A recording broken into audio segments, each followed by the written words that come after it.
Nah, kira-kira Prof, apa sih Prof Down syndrome itu sendiri? Iya, Down syndrome itu sekarang istilahnya lagi ngetren banget ya Mbak Tasya ya. Jadi itu suatu kondisi di mana kalau dianalogikan seperti seekor bebek yang berenang. Jadi kelihatannya nyaman, tenang-tenang saja, tapi ternyata kakinya heboh, ngayuh-ngayuh. Jadi dikatakan itu kondisi pada orang yang kelihatannya aman-aman, tenang-tenang saja, tapi ternyata banyak sekali masalah-masalah, cobaan-cobaan yang dialaminya. Halo, selamat pagi. Berjumpa lagi dengan saya Anastasia dalam podcast Seksi Ansietas PPP DSKJI. Kali ini kita sudah kedatangan narasumber yang sangat luar biasa, yakni Profesor Dr. Elmida Effendi, Magister Kedokteran, Spesialis Kedokteran Jiwa Konsultan. Selamat pagi, Dokter. Pagi, Mbak Tasya. Apa kabarnya, Dokter? Sehat, alhamdulillah, Dokter. Nah, hari ini kita akan diskusi nih, Dok, tentang topik yang mungkin agak jarang kedengeran, tapi kayaknya menarik nih, Dok, tentang Down syndrome ya, Dok ya? Iya. Baik. Nah, kira-kira Prof, apa sih Prof Down syndrome itu sendiri? Iya, Down syndrome itu sekarang istilahnya lagi ngetren banget ya Mbak Tasya ya. Jadi itu suatu kondisi di mana kalau dianalogikan seperti seekor bebek yang berenang. Jadi kelihatannya nyaman, tenang-tenang saja, tapi ternyata kakinya heboh, ngayuh-ngayuh. Jadi dikatakan itu kondisi pada orang yang kelihatannya aman-aman, tenang-tenang saja, tapi ternyata banyak sekali masalah-masalah, cobaan-cobaan yang dialaminya.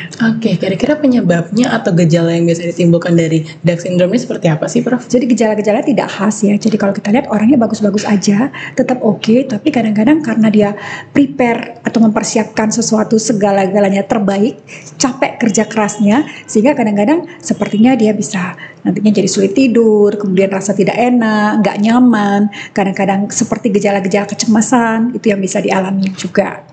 Oke, kalau gimana sih untuk kita mengetahui bahwa kita atau orang-orang sekitar kita ini memiliki gejala atau Down syndrome ini sendiri, Prof? Sebenarnya kita tidak mengetahui ya, karena yang kita lihat tuh yang baik-baik saja. Kayaknya dia selalu on point, happy, posting-posting yang bagus-bagus. Kita nggak tahu dibalik semua itu kerja keras dan tantangannya, dan dia sangat tertekan untuk mempertahankan posisi dia.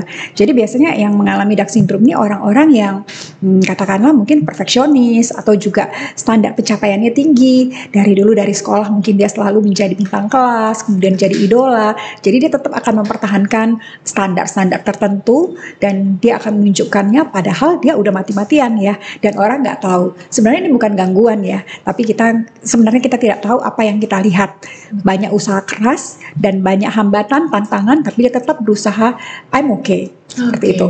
Kira-kira faktor risikonya apa aja sih, Prof, untuk orang nih bisa mengalami Down syndrome ini sendiri? Biasa Down syndrome ini yang pertama tadi dia punya standar yang tinggi, kemudian mungkin dia punya selama ini dia selalu dipuji, selalu best of the best student, penuh prestasi, kemudian juga dia tuntutan dari lingkungan ya, tuntutan orang tua, tuntutan lingkungan bahwa dari SD sampai SMA berprestasi, masa kuliah turun, atau dia juga berasal dari perguruan tinggi yang top, harusnya juga kerjaannya juga bagus. Dan setelah berhasil diterima di pekerjaan yang bagus, mungkin agak susah nih ngikuti ritmenya, tapi tetap berusaha kelihatan oke. Atau juga pencapaian-pencapaian seperti dia seorang idola yang harus selalu menunjukkan citra diri yang tinggi. Dan kalau dia tidak mendapatkan itu, mungkin dia merasa karena dia sebenarnya punya self esteem yang agak rendah juga ya.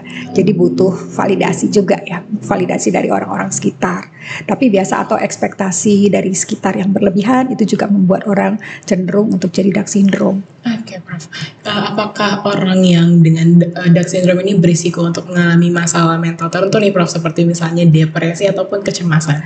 Iya, jadi awalnya kita lihat baik-baik saja, kita nggak kelihatan, tapi tiba-tiba dia tidak sanggup lagi untuk mengatasinya. Kalau nggak diatasi akan terjadi kecemasan atau depresi ya. Misalnya dia tidak dapat hal-hal yang selama ini dia inginkan, kemudian dia merasa bahwa dia nggak berharga lagi, rasa bersalah, tidak bisa memenuhi ekspektasi dari orang-orang.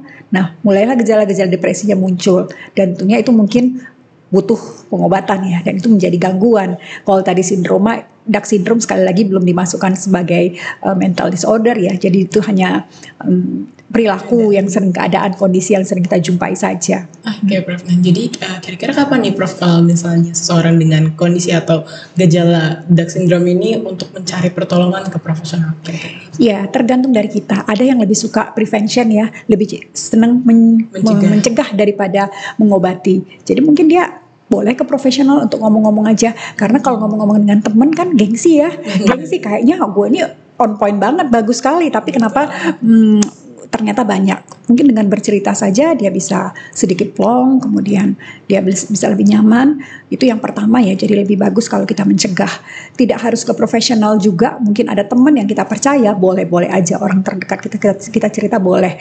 Nah kalau sudah terjadi gangguan, mulai mungkin makan gak enak, tidur gak nyenyak, ya pasti itu udah harus ke profesional juga supaya tidak berlanjut menjadi hal-hal yang lebih serius ya, seperti gangguan ansietas atau gangguan depresi nantinya. Oke, tadi Prof bilang juga ada, kita lebih bagus kayaknya mencegah ya Prof ya. Iya. Kira-kira Prof selain misalnya bercerita dengan teman atau orang yang dipercaya, ada lagi nggak sih Prof gimana caranya untuk mencegah DAX syndrome ini? Pastikan kita tetap melakukan healthy lifestyle ya. Jadi seperti olahraga teratur, konsumsi makanan seimbang, istirahat yang cukup, melakukan hobi atau aktivitas yang menyenangkan. Jadi kita tidak stres terhadap pencapaian-pencapaian saja, tapi melakukan hal-hal yang kita sukai. Itu sangat membantu ya. Dan kemudian mungkin kita ingat bahwa manusia itu ada batasnya. Nggak apa-apa sesekali tidak tampil prima. Ya, nggak apa-apa. Orang juga berhak tampil natural ya, apa adanya. Dan naikkan self love juga ya. Naikkan self love, self esteem, bahwa nggak harus orang menerima kita kalau kita yang terbaik. Benar, tidak apa-apa atau tidak sempurna ya Prof. Ya benar sekali itu. Baik Prof, kira-kira umur berapa sih Prof biasanya orang-orang ini rentan atau berisiko untuk terkena DAX syndrome? Biasanya ini mulai pada remaja dan dewasa muda. Jadi prestasi SMP, SMA itu oke, kemudian dia terus mempertahankan ya prestasi sekolahnya, kemudian juga mahasiswa atau juga dewasa muda yang baru berkarir kerja di perusahaan-perusahaan top. Nah kemudian dia lihat, aduh kok ternyata agak susah ya, agak menggap-menggap ya harus ngejarnya. Tapi gimana, malu dong kelihatan gengsi ya, kita udah bagus, apalagi mungkin kita dari daerah bersaing dengan yang gimana gitu. Jadi mau nggak mau memang itu mulai tekanan-tekanan itu, aku harus bisa. Saya dari daerah, saya yang dibanggakan, saya harus bisa bersaing. Tapi ternyata susah. Nah itu ya mulai kayaknya si bebek tadi ngayuh-ngayuh kakinya, tapi dia harus anggun berenang. Benar. Ya. Nah kira-kira Prof, DAX syndrome ini bisa terjadi karena faktor lingkungan rumah nggak sih Prof, atau lingkungan pekerjaan sendiri? Bisa, jadi lingkungan juga memegang peranan ya. Jadi tuntutan tadi lingkungan rumah, nah pola asuh, ada yang namanya pola asuh helikopter nih. Orang tua yang selalu mantau anaknya gimana, kamu prestasinya gimana, si ini gimana. Jadi tuntutannya kan, aduh, kok kalah dengan dia yang kecil-kecil tapi selalu dilakukan orang tua. Itu bisa memacu ya ekspektasi orang sekitar, orang tua dan sekitar yang berlebihan. Itu akan membuat kita down kalau memang tidak jadi number one nantinya. Kemudian juga faktor pekerjaan tadi ya, faktor pekerjaan pasti bos menuntut ini itu sempurna. Bos ingin segala sesuatu, ini kan karyawannya pilihan ya, bukan karyawan digaji gede, bukannya karyawan yang abal-abal. Mengapa target tidak tercapai? Mulai deh, saya nggak mampu ternyata, ya seperti itu. Oke, kira-kira Prof, ada nggak sih Prof tips untuk orang-orang yang merasa kayaknya nih dia mengalami gejala DAX syndrome nih, kira-kira untuk mengatasinya bagaimana Prof? Tetap mengingatkan diri bahwa tidak ada manusia yang sempurna, kemudian tetap harus ada waktu untuk diri kita harus bisa lebih menerima self acceptance ya pada diri kita sendiri. Nggak apa-apa saya orang mengharapkan seperti ini, saya udah berusaha yang terbaik. Dan kita harus bisa merileks, menyeimbangkan ya, ada balance sendiri, ada balance melakukan hal-hal yang kita sukai. Tadi mungkin kalau psikis aja yang main, coba fisiknya bagaimana. Sama seperti atlet ya, atlet juga kalau fisiknya aja, gimana psikisnya. Ada waktu untuk kita bisa merecharge kita sendiri, kondisi kita, sehingga tetap bersemangat dan tetap prima menjalankan hal-hal. Itu merupakan hal yang positif ya. Jadi istirahat kadang-kadang perlu agak slow down ya. Dari pencapaian slow down bukan berarti stop, tapi nggak masalah, kita kurangi speednya, kecepatannya. Oke, baik, terima kasih Prof. Dan mungkin untuk pendengar podcast berarti udah tahu ya bahwa it's okay not to be okay ya benar. Dan ya untuk slow down ketika ada stres juga sangat penting ya Prof ya, untuk mencegah terjadinya DAX syndrome ini sendiri. Luar biasa diskusi kita pada pagi ini Prof. Terima kasih banyak untuk waktunya Prof. Sehat selalu Prof. Ya, terima kasih Batasya.